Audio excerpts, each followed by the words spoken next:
Hello, and still you are here. Good. Well, we talk about just one very important concept in Python and in functions. Well, that's specified for functions. When we use Python functions, we just use these things, arguments and keyword arguments. Well, we have talked about these arguments and keyword arguments, but that's not what we talked about. There's something new, something else. Like we have this args and keyword args. Like it is the same thing which we just use this, and that was the name for that. Like let's have a very simple function, def super function, and we have arguments. But let me tell you that we do not use exact like this args. We use like this and keyword arguments. Like we use like this and this.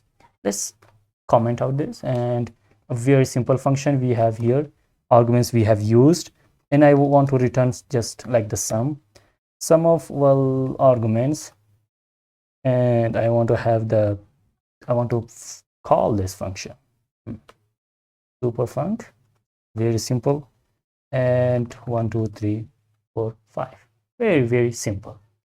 I've here the function, I've defined the function, and I have here return the sum.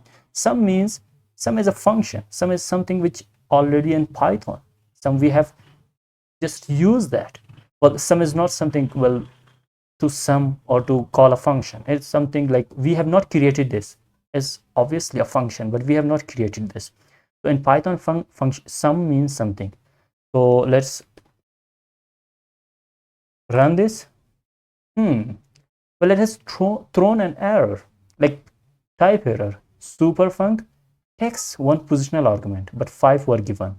Well, yeah, it is good, and it is very same thing which we just expected. Then how to solve this? Is there any way to solve that? Well, we just add the same thing here. Like as I said, asterisk. Well, now will it solve? Will it be solved? Well, let's see how it will be the reaction. Nothing shown here. Why is like that?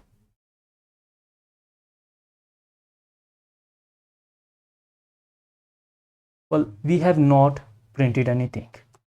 Like we just want to print this. That's why it doesn't show anything in the console. Means it doesn't have any error, and it doesn't have anything new. Like let's run. Well, it's shown as 15. 15 is the number. Well, 1 2 3 4 5. So let's have this keyword arguments. We have known the number, we have known everything, we have seen everything.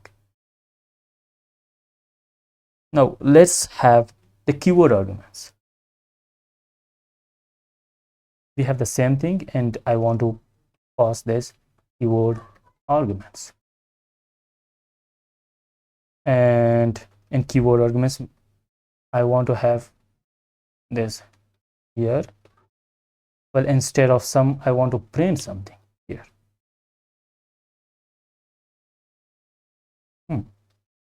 Nothing else, and I want to return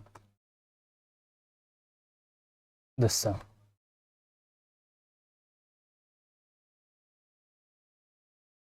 And the same thing will remain, but here one more thing I have to add here, like num1 and num2. Well, num1 is equal to 5 and num2 is assigned to, for example, 10. Now it's very simple and it's very clean we have here.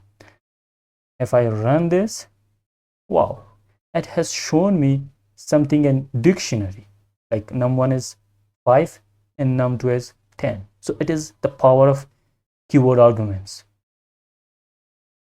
Well, let's have it very clearly, because I want to use the loop and I want to use everything here that will be shown clearly for us. Everything will be clear for us. So let me arrange this. Well, I want to have after this a total as like I want to assign something. Total is 0 for items and, well, keyword arguments dot values. As you know that dictionary has values. Well, total will be like we have talked about this sign. This is augmented sign. Well, we have the same thing, and I just want to delete this, and in the return sum will be like argument plus total, and the same thing is here. If I run, it will be 30. So it is very, very easy, and everything is fine. Well, I've seen here. So you have seen something very important, but you should know the rule as well. There are some rules and arguments and keyword arguments while using in function. Well, specifically function has some rules when we pass something to it. For example, I want to just mention this, like the rule. The rule will be, first of all, there will be params, and after params, if you have all the things, and after that will be arguments, and, well, default parameters, and after that keyword arguments. This is the rule. Well, how we use that and how it looks when we just implement this. For example, here when I have, for example, like name, and after that I should have the, well, age will be like 22. So it looks like this. The rule should be implemented like this. First, the parameters or params, whatever params we have, whatever parameters we have, then this arguments, and then default parameters, and again at the end we will have this, and we can use this as well. So this is the rule, and this is something which we have to memorize, we have to understand, because, well, it prints many like arguments, any number of arguments. Then we just use this args. Well, it's very, very powerful. So I think it's enough for this video. In the next video, we will talk about another very important topic, and that will be scope. And in function, scope is very, very important.